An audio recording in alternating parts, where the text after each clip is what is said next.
Hamas ने इसकी शुरुआत की। सुबह सुबह इजरायली इलाके में घुसकर तबाही मचाई। इजराइल का दावा है कि 300 से ज़्यादा लोग यानी उनके नागरिक मारे गए और वहाँ के प्रधानमंत्री कहते हैं कि शुरू तो हमास ने किया है, लेकिन अब उसे नतीजे भुगतने होंगे और इसकी सारी जिम्मेदारी हमास की है। उमा शंकर सिंह है हमारे साथ इस बारे में ज़्यादा बात करने के लिए। उमा, इस पूरे घटनाक्रम पे कोई ताज़ा अपडेट? जी देखिए, जो नॉर्दर्न इलाका है उस तरफ से जो हिजबुल्ला ने दावा किया है कि जो अटैक हुआ है उससे हिजबुल्ला ने किया है, और ये शिवा फार्म की तरफ से ये जो हमला है, शिवा फार्म पे ये हमला किया गया है। तो जो ये युद्ध का जो इलाका है वो बढ़ता नजर आ रहा है, खासतौर पे हिजबुल्ला जैसे संगठन का इसमें इस तरह से शामिल होना। और जाहिर सी बात है कि इजराइल जो है वो जवाबी कार्रवाई जो है वो अब उस पर पूरी ताकत अपनी लगा रहा है, और इसलिए दावा किया गया है कि तकरीबन 400 के आसपास आतंकवादियों को अभी तक मारा गया है गाजा पट्टी में। दूसरी तरफ ये भी एक खबर है कि जो फिलिस्तीनी साइड में जो मौतें हुई है वो तकरीबन 300 हुई है, 313 हुई है, और जबकि इजराइल की तरफ जो मौतों का जो आंकड़ा है वो 300 पार कर चुका है। तो अभी एक बात पे खास नजर है कि आखिरकार ये जो रिटेलिएशन है वो किस लेवल का होता है, कितना ज्यादा बड़ा होता है, क्योंकि प्रधानमंत्री नेतन्याहू जो है वो साफ कर चुके हैं कि वो एक डेजर्ट में बदल देंगे इस गाजा पट्टी को। तो एक बड़े हमले की आशंका जो है इजराइल की तरफ से वो जताई जा रही है। जिस तरीके का जिस तादाद में इजरायली लोगों की जो मौत हुई है, नागरिकों की मौत हुई है, बंधक वहां पर जो है 2 दर्जन के आसपास जो इजरायली है उनको बनाया गया है। उसमें कई इजरायली सेना के जवान भी बताए जा रहे हैं सिविलियंस के अलावा। और ये भी है कि जो आतंकवादी इजराइल में घुसे हैं और जिस तरीके से घरों में उसने लोगों को बंधक बनाया हुआ है, वो भी एक बहुत चुनौती की स्थिति है।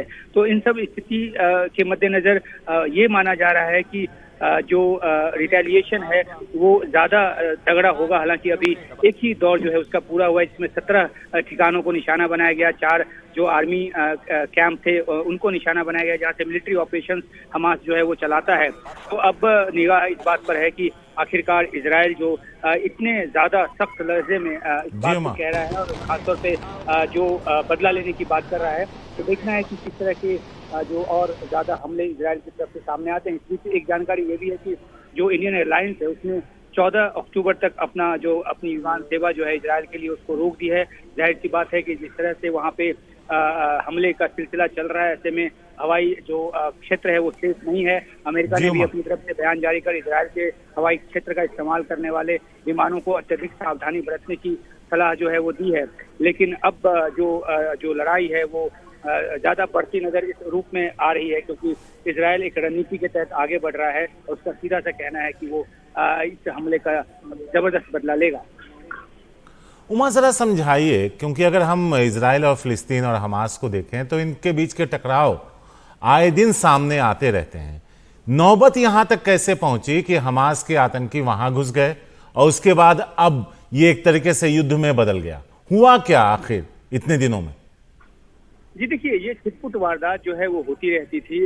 इक्का दुक्का रॉकेट से हमले जो हैं वो होते रहते थे, और जो एक झड़प की जो स्थिति है वो भी बनी रहती थी। खासतौर पे अगर इजराइल के अंदर भी जहाँ पे अरब आबादी है वहाँ इस तरह की जो घटनाएं हैं वो देखने में आती रहती थी।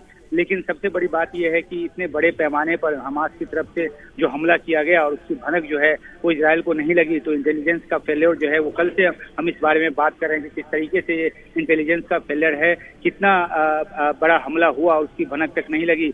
यहाँ तक कि जिस तरह से हमने अपने दृश्य देखे हैं, अपने दर्शकों को दृश्य दिखाया है कि किस तरीके से बुलडोजर के जरिए दीवार को ढाकर, कंटीले तार को हटाकर बड़ी तादाद में हमास के जो आतंकी हैं वो घुसे हैं इजराइल में। तो ये अपने आप में अप्रत्याशित सी स्थिति है, और चाहे वो मोसाद हो, चाहे वो जो इजराइल की सेना हो, वो कुछ नहीं कर पाई। हालांकि हमने ये देखा है कि इजराइल ने अपनी सुरक्षा बंदोबस्त के लिए काफी कुछ किया है, तकनीकी तौर पे किया है, फिजिकली उन्होंने अपनी जो प्रेजेंस है वो सीमा की के हर तरफ लगा के रखा हुआ है।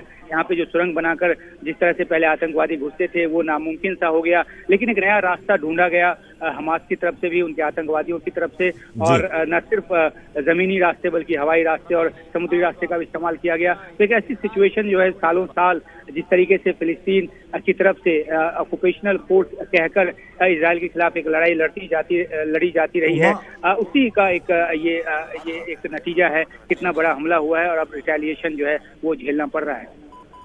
उमा, अभी आपने पहले सवाल के जवाब में बात करते हुए कहा था, अगर मैंने ठीक से सुना है, कि अभी भी हमास के आतंकियों ने घर में घुसकर बहुत सारे इजरायलियों को बंधक बना रखा है। क्या आप ये कह रहे थे कि इजराइल के इलाके में अभी भी उनकी मौजूदगी है, होस्टेजेस को सामने रखकर? जी देखिए, कुछ ऐसे इलाके हैं जो जानकारी वहां से आ रही है कि उन इलाकों में अभी भी कई जगहों पे हॉस्टेज हॉस्टेज की जो सिचुएशन है वो बनी हुई है। हालांकि जो इजराइल के जो फोर्सेज है उन्होंने काफी हद तक जो इलाका है उसको क्लियर किया है, लेकिन जो कुछ इलाके हैं जहां अभी भी इस तरह की जानकारी आ रही है। साफ तौर पे आईडीएफ की तरफ से इस बारे में कुछ नहीं कहा गया है, लेकिन जो हॉस्टेज की जो बात है वो कही जा रही है। और इसके अलावा हॉस्टेज का एक सिचुएशन ये भी है कि करीब 22 के आसपास इजरायली जो नागरिक हैं उनको जो हमास के आतंकी हैं वो अगवा करके गाजा पट्टी की तरफ ले गए। उसको लेकर धमकी भी दी गई है इजराइल की तरफ से कि अगर उनको कुछ हुआ तो इसका नतीजा ठीक नहीं होगा। हालांकि हमने देखा है कि कई बंधकों को उन्होंने काफी मारा पीटा है और शायद कईयों की उन्होंने हत्या भी कर दी है, जिसकी पुष्टि अभी तक नहीं हुई है, क्योंकि जब वो हॉस्टेज बनाकर ले जाते हैं तो फिर उनकी जान को खतरा रहता ही है, हॉस्टेज को छोड़ते नहीं।